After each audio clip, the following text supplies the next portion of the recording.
täna on teemaks siis suhe maailmaga. Ja kui te nüüd vaatate vasakule või paremale, siis jagage oma naabrile, mida teie mõistate sõna maailm all.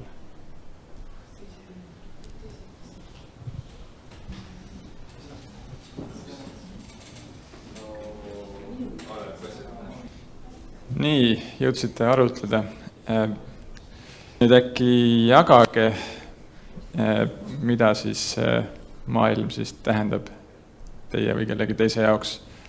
Üritaks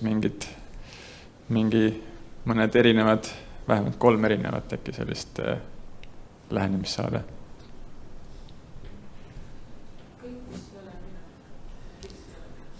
Kõik, kes ei ole sina?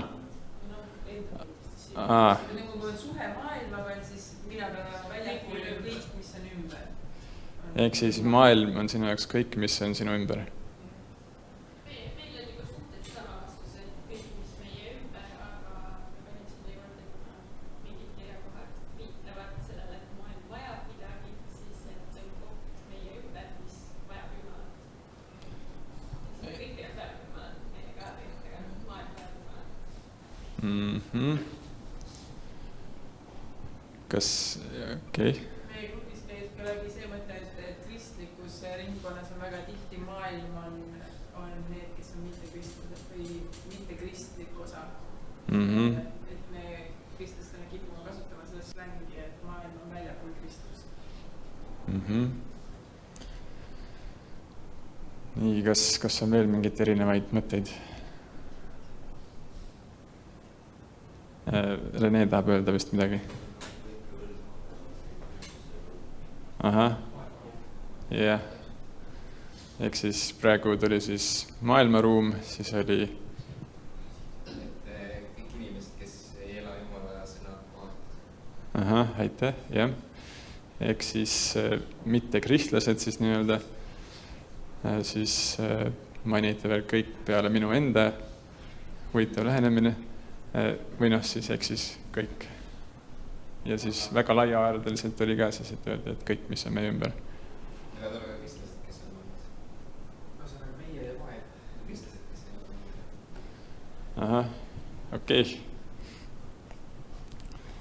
Et kui Piibel räägib tavaliselt maailmast, siis vastavalt kontekstile sellel ongi nagu erinevaid tähendusi. Et mõnikord viitab see inimestele üldiselt, mõnikord sellele füüsilisele maailmale või universumile, mõnikord lihalikule eluviisile, mõnikord mingile immoraalsusele ja nii edasi. Või siis praegusele ajastule üldiselt. Aga kõige sellisem laiahaardelisem tähendus, millega ma olen kokku puutunud, on see, mis on sarnane Vanessa poolt välja pakutule, natuke teistsugune, et maailm võib viidata kõigele peale Jumala. Ja see nagu sedasi tõmbab selge piiri loodu ja looja vahele. Et Jumal oma sellises pühaduses on kõrgem, parem ja täiuslikum kõigest, mis on maailmas või mis on seotud maailmaga. Aga kuidas nüüd suhestume maailmaga meie loodud olendid, keda Jumal justkui on kuulutanud pühadeks? Me oleme taeva kodanikud, kuid elame endiselt siin maa peal. Me oleme ühenduses igavese elu allikaga, samas me elame endiselt surma keskel.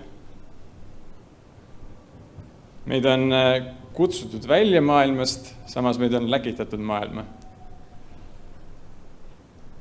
Ja ma loeksin Peetruse esimesest kirjast, esimesest peatükist alates 13. salmist. Seepärast vöötanud oma mõistuse nõuded ja olles täiesti kained, loodke armule, mida teile pakutakse Jeesuse Kristuse ilmumises. Nii nagu kuulekad lapsed, ärge ka teie kohanege oma kunagise teadmutuse aja himudega, vaid saage pühaks kogu oma käitumisega, nii nagu on püha see, kes teid on kutsunud. Sest kirjutatud on, olge pühad, sest mina olen püha. Peetrus annab siin edasi mitu väga olulist põhimõtet. Esiteks selle, et Jumal on püha. Teiseks selle, et Jumal soovib, et tema rahvas jäljendaks teda, et tema rahvas jäljendaks tema pühadust. Kolmandaks, pühadele kohase eluviisi üks osa on lahti laskmine kõigest sellest, mis on Jumala nõudmistega vastuolus. Kõigest sellest, mis on võib-olla seotud nagu selle vana elu mustritega, kuid mis on vastuolus Jumalaga. Siis neljandaks, siin tuleb välja üks huvitav põhimõte, et mõistuse nõuete vöötamine ja kainus. Need on väga olulised, sest need viitavad valvsusele, valmisolekule ja enesekontrollile. Jumala rahvas peab olema selge peaga, et teha õigeid valikuid Jumala kasuks. Jumala rahvas peab veel ja valvas, et olla valmis igal ajal kuuletuma ja tegutsema. Ja viiendaks, sõltumata sellest, kui pühaks või kui rikutuks keegi ennast peab või kui rikutud elu keegi elab siin enda arust, on kõige olulisem see, et me kõik loodaksime Jumala armule, mis on meile kättesaadav Jeesuse kaudu. Vahet pole, kas sa enda arust elad sellist püha elu või sellist räpast elu. Üleskutse olema pühad, sest Jumal on püha. Pärineb 3. Moosese raamatust ja terve 3. Moosese raamat üritab lahendada seda probleemi, kuidas saavad rikutud maailmas elavad Jumala lapsed olla suhtes Jumalaga, suhtes selle püha Jumalaga. Ja kaudselt siis, kuidas nad saavad olla valguseks maailmale. Ja ma loen siis 10. peatükist salmid 9-11, kus on siis preestritele antud korraldused. Veini ja vägijooki sa ei tohi juua, ei sina ega su pojad koos sinuga, kui te lähete koguduse telki, et ei sureks. See olgu teie sugupõlvedele igaveseks seaduseks, et saaksite teha vahet püha ja ebapüha vahel ning roojase ja puhta vahel ja õpetada Iisraeli lastele kõiki neid seadusi, millest Issand neile Moosese kaudu on rääkinud. Ja kristlased peaks neid korraldusi sama oluliseks pidama kui vana lepingu preestrid, sest et ka meid on nimetatud preestriteks.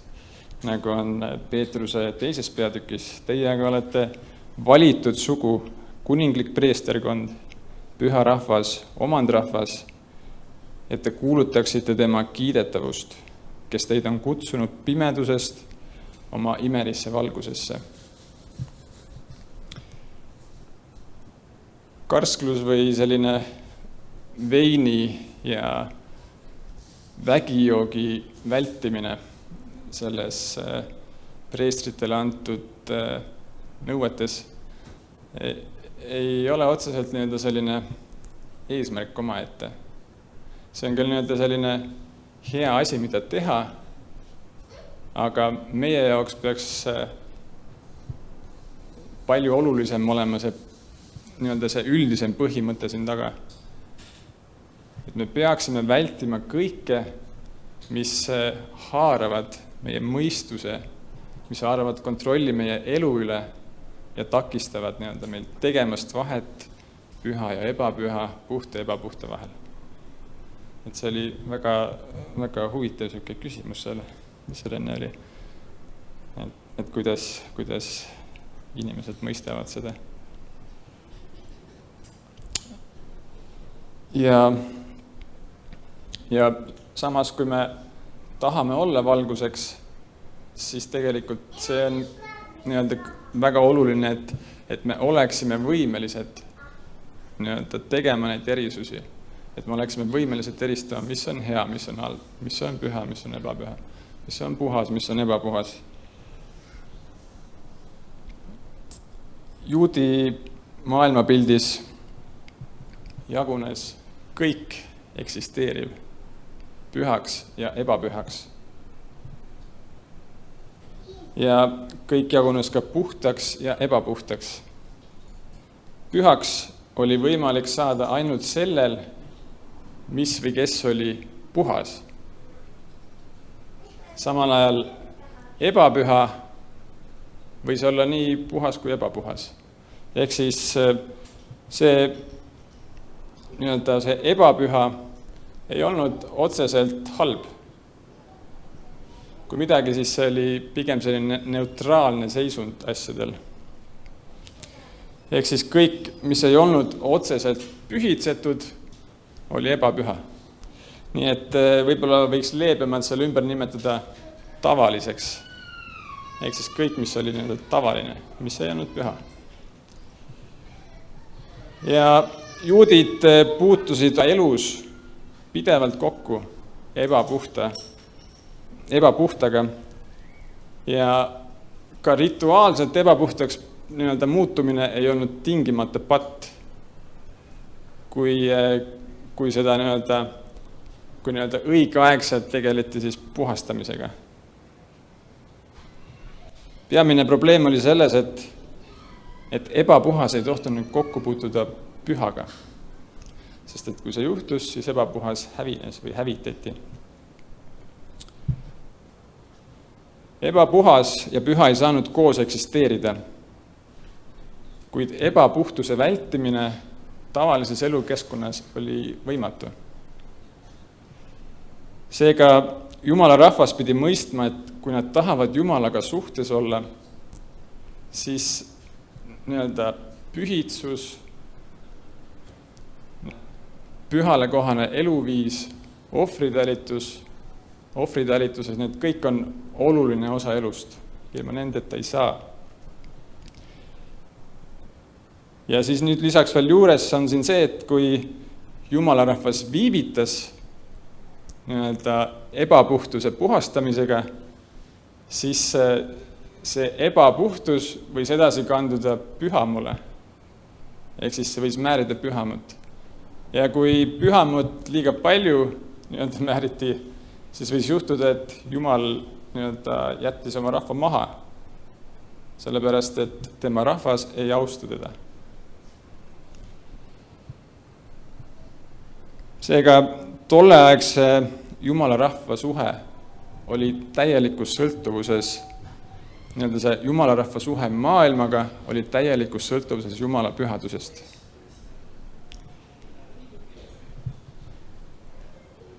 Maailmas elamise tõttu olid puhastamisprotseduurid hädavajalikud, et säilitada nende puhtust, et nad saaksid säilitada oma seda püha rahva staatust ja selle kaudu jätkata seda suhet oma Jumalaga. Ja pühale rahvale olid ette antud ka eluviise reguleerivad sellised nõuded või siis teisisõnu elu, mis on kohane pühale rahvale. Ja nad pidid siis väljendama püha elu. Ja ühtlasi selle kaudu nad said ka olla valguseks siis ümberkaudsetele inimestele või maailmale. Ma läksin Ellen White'i Apostlite tegude raamatust paar lõiku, et Uue Testamendi ajaks oli Iisraeli rahvas muutunud nii ritualistlikuks, et nii-öelda rituaalse ebapuhtuse vältimine oli kuidagi muutunud eesmärgiks omaette. Ja ma loen, Jumal valis Iisraeli, et ilmutada inimestele oma iseloomu. Ta soovis, et nad oleksid maailmale õnnistuse kaevudeks. Kahjuks kaotas Iisraeli rahvas silmist oma kõrged eesõigused Jumala esindajatena. Nad unustasid Jumala ja jätsid oma püha missiooni täitmata. Õnnistused, mille osaliseks said nemad, ei toonud mingeid õnnistusi maailmale. Kõiki oma eesõigusi kasutasid nad vaid iseenda austamiseks. Nad sulgesid end maailma eest, et päästa end kiusatustest. Piiranguid Jumal oli seadnud oma rahvale läbikäimise suhtes ebajumala kummardajatega, et takistada paganate eluviiside omaks võtmist, kasutasid nad selleks, et püstitada enda ja teiste rahvaste vahele eraldusmüüri. Nad röövisid Jumalalt teenistuse, mida ta need nõudis, kaasinimestelt aga röövisid nad vaimuliku juhtimise ja püha eeskuju. Uues testamendis näeme, kuidas Jeesus, et rahvast vabastada nendest suurtest rituaalidest või sellisest rituaalsuse meelsusest kuidagi. Ja sõltumata sellest, et nad seda tegid, ei olnud aga püha eluviisi olulises kuhugi kadunud. Sellepärast, et Jumala rahvas teenis endiselt püha Jumalat. Jumal oli endiselt see püha Jumal. Ja tema rahvas peab endiselt muutuma tema sarnaseks, üha rohkem tema näo järgi. Ja samas polnud kuhugi kadunud ka ebapüha, nii-öelda see tavaline sfäär elust. Näiteks, kui me võtame mingi ilmaliku töö või näiteks kooli, see ei ole oma olemuselt ebapuhas.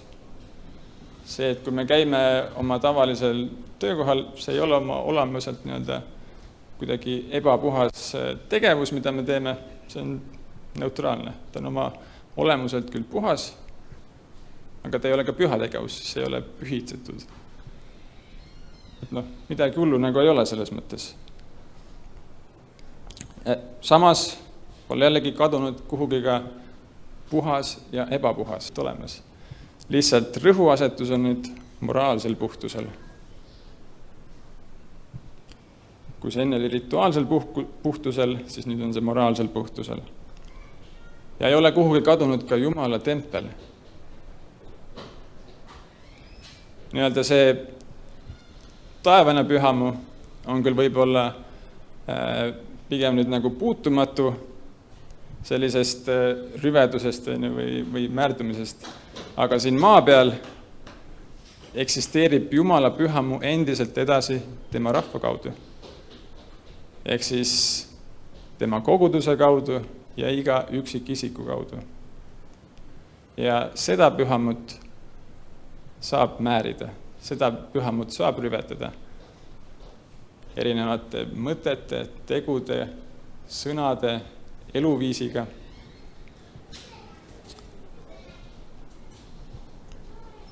Ja isegi kui me elame tänapäeval siin maailmas, siis on väga lihtne vaadata midagi või kuulata midagi, mis on nii-öelda ebamoraalne või ebapuhas. See aga ei tohiks takistada meil selles maailmas elamist. Et lahendus ei ole see, et me sulgeme ennast maailma eest, kartes, et me kusagil näeme midagi ebasobivat või kuuleme mingit koledaid sõnu, et see ei ole nagu lahendus. Sest et kuidas me muidu saaksime maailmale jagada seda valgust ja Jumala armu. Et kui meie süda on määrdunud, siis tänu Jeesuse ohvrile ei pea me õnneks enam 7 päeva kodus istuma, et me võime minna julgelt Jumala ette, küsida talt andestust, puhastust, nagu on kirjas 1. Johannese 1. peatükis alates 7. salmist. Aga kui me käime valguses, nõnda nagu tema on valguses, siis on meil osadus omavahel ning Jeesuse, tema poja veri, puhastab meid kogu patust.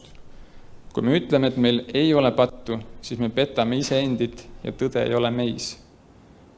Kui me oma patud tunnistame, on tema ustav ja õige, nõnda, et ta annab andeks meie patud ja puhastab meid kogu ülekohtust. Jeesus on ka see, kelle kaudu või tegelikult ainult see, kelle kaudu me saame olla ka pühad. Tema on see, tänu kelle verele ja armule saame julgelt olla suhtes Jumalaga. Isegi kui me elame siin nii rikutud maailmas, selliste, ma ei tea, koledate, hirmsate ideoloogiate ja inimeste keskel võib-olla, või mis iganes hirmsad ja halvad asjad siin maailmas tänapäeval on.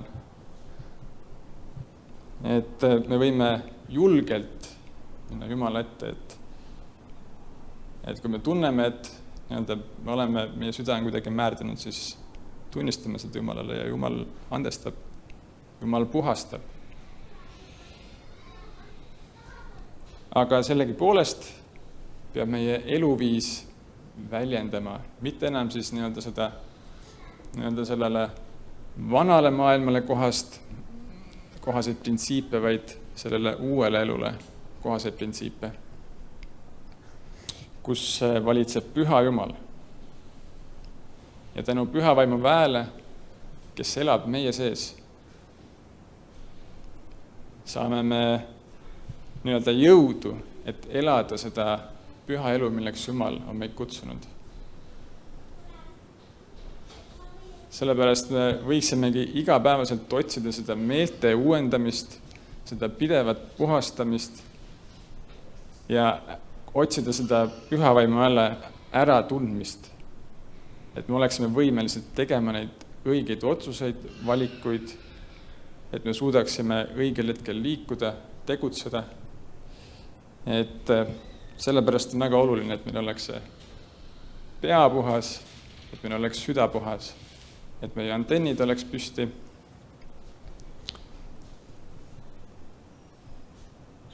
Ja